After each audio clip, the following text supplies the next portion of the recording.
All right guys, welcome to the video. So the footage I'm about to show you is not at all what I had planned for the video. It is what I had planned, but the ending is not what I thought I was going to find.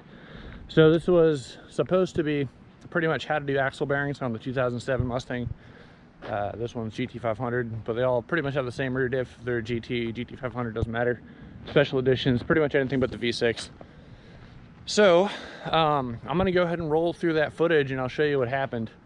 Found some interesting stuff at the end, and once that's done, I'm going to go ahead and pull you back, and I'm going to go ahead and show you pretty much the new parts that we got. Give you a spoiler, it wasn't the axle bearings. So without further ado, we're going to go ahead and knock that out, and then I'll show you what's going on. Welcome to today's video, guys, and this is something that I've been putting off for a couple weeks now. Got the parts in, however, it's just something that I really did not want to deal with because it straight up is going to suck. So without further ado, let me show you what's going on. All right, so what we have here is my 2007 Mustang GT. It's making right about 700 horsepower to the rear wheels.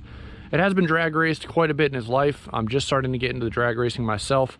And if you're not familiar, the diff saga that I've been dealing with, axle was off. So we went ahead and installed adjustable lower control arms. So I have one more piece that's gonna go ahead and complete this whole ordeal.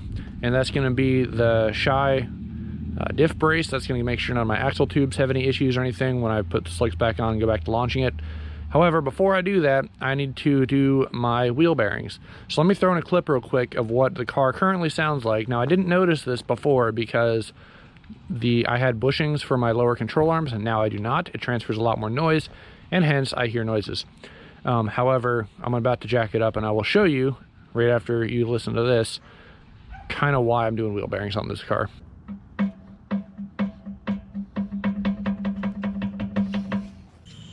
All right, so long story short, I'm kind of screwed. Trying to get the angle right, but I don't know if you can tell. Hang on.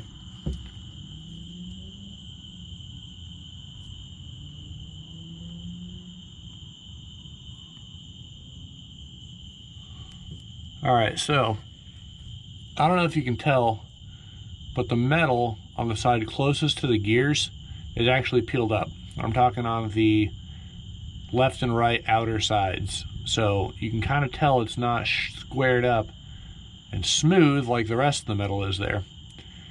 And what happened, I don't know exactly how this happened, but those outer gears are actually wearing themselves inwards when torque is applied to them. So they're not staying in place.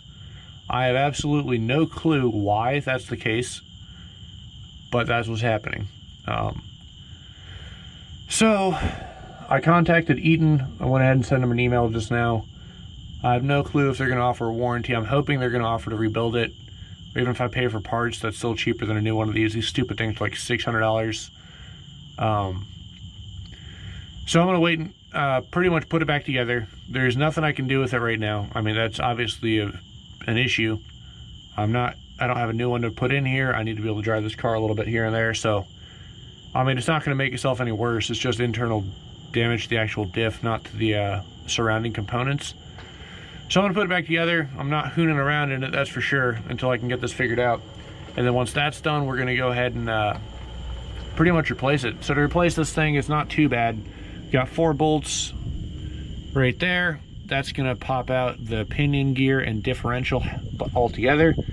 Undo the bolts on the actual differential gear or the ring gear, and then that's going to free up our diff right there. So it's not a terrible job to get it out, and I know that.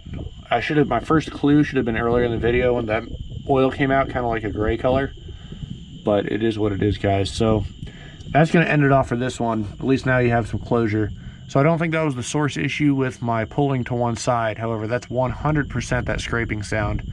The axle bearings look fine, which I'm not even going to bother replacing those. That's just a hassle in and of itself. And if they're fine, there's no point. So this is definitely the problem.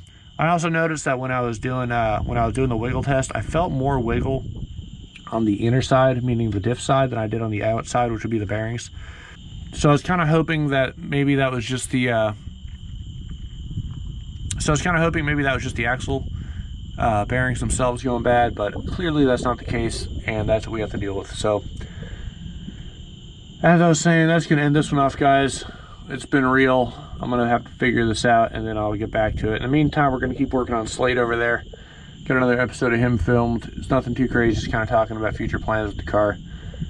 But yeah, guys, so that's the issue. So I'm gonna go ahead and put this back together, and then we'll have to figure something out. All right, so up an old Slate here. So as you just saw, pretty much the just kind of crappy. What happened was, looks like my diff is shot. So the cause for this, I think I mentioned in the video, I don't remember. Long story short, I was dumb. So back about last year, if you've been following that long, a little longer than that actually, I went ahead and did a fluid change to the rear diff, kind of as part of my maintenance to go ahead and do all the fluids. I didn't know much about the car at the time. I didn't know what had been done, what hadn't been done. I had an overall mods list, and one of those things in the mods, which I didn't think anything of, was an Eden TrueTrack differential. So in my head, I'm thinking to myself, sweet, it's got an upgraded diff. I didn't know jack crap about the Eden TrueTrack. I didn't know it needed anything special. I thought it was just a diff that was just beefier than the stock one, which to an extent was kind of true. So it turns out that what happened was I went ahead and used Ford's recommended for heavy duty use 75 weight 80 or 180, sorry, 75 180 in the rear diff, and then I also added in Ford's friction modifier, as you saw in that video. And well, I messed up. So it turns out that the Eden TrueTrack actually requires and I did synthetic fluid because AM's way of life. Well, it turns out the Eden TrueTrack actually requires an 80 weight 90, which when it's cold is pretty similar. 80 is 75, they're pretty similar. Hot, not so similar. 140 and 90 weight are significantly different. So that was the first issue. Second issue was I went ahead and added modifier, which probably didn't help things. So the way the Eden TrueTrack works, traditional ones use clutches to, traditional divs use clutches to stick together, lock their wheels, and unstick. That's why the modifier's there. This one is strictly a helical gear design, so it is completely, everything there moves. There's a bunch of gears and everything, and when it notices one is off, it'll somehow sense and divert power the other way with magic and stuff.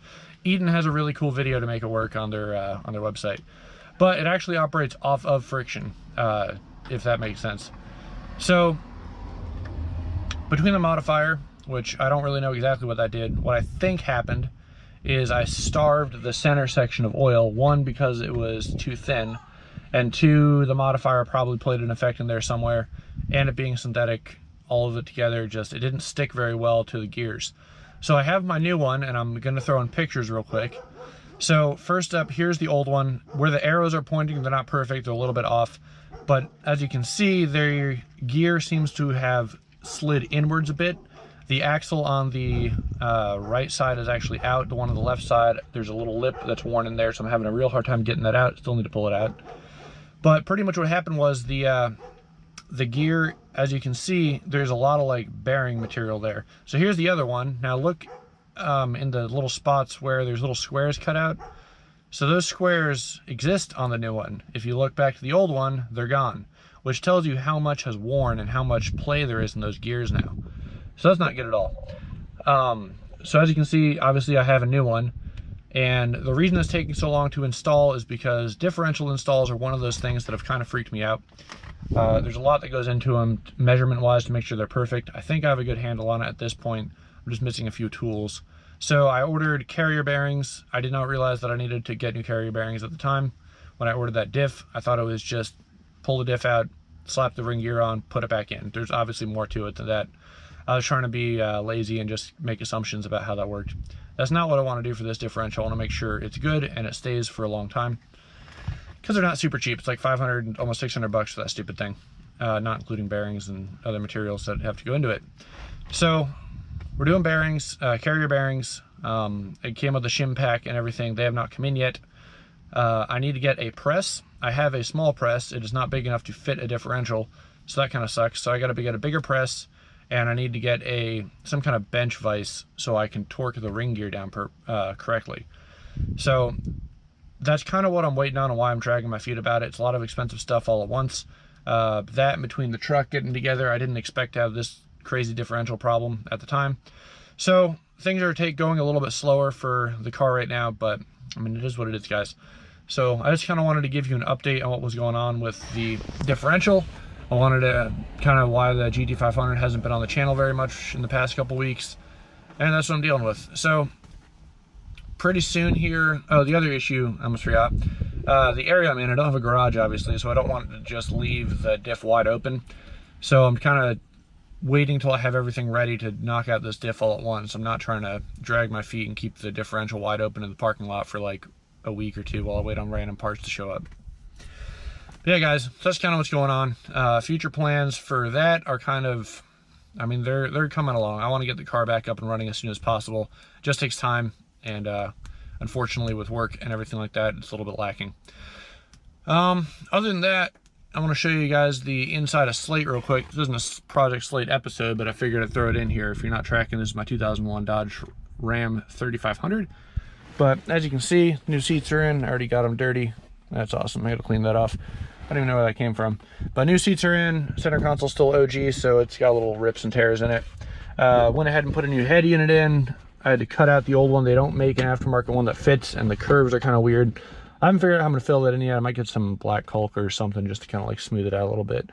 But honestly, it's good enough. Radio works. I had a blown radio fuse. It turns out that they actually ran the glow gauge light into the radio fuse as well, and that, with it being on, was enough to blow it. So I put a 15 amp instead of a 10 in there. So that's good now. New dash looks great. He's a little off colored, but honestly I could care less. It's good enough. My horn works. If you weren't tracking, I don't think I said this ever before, but the horn didn't work. I don't know why. Turns out it was unplugged. I also found some more random unplugged things in the engine bay. Yes, I have no clue why they were unplugged. Mildly concerning. Whether it was lazy maintenance or if there's some kind of hidden issue that I'm going to eventually discover. But all in all, guys, I mean, Slate's doing good. I give it a good vacuum, a little bit of a detail in here, and definitely cleaned up pretty nicely. So that's pretty much the updates on Slate. Right now I'm about to knock out, this is the only speaker that doesn't work, so I'm about to change that out. So anyway, guys, appreciate you watching. It's kind of a slow episode, but as always, have a good one. Don't forget to subscribe, hit like on the video. And if you have any questions, leave them down below, and I'll see you in the next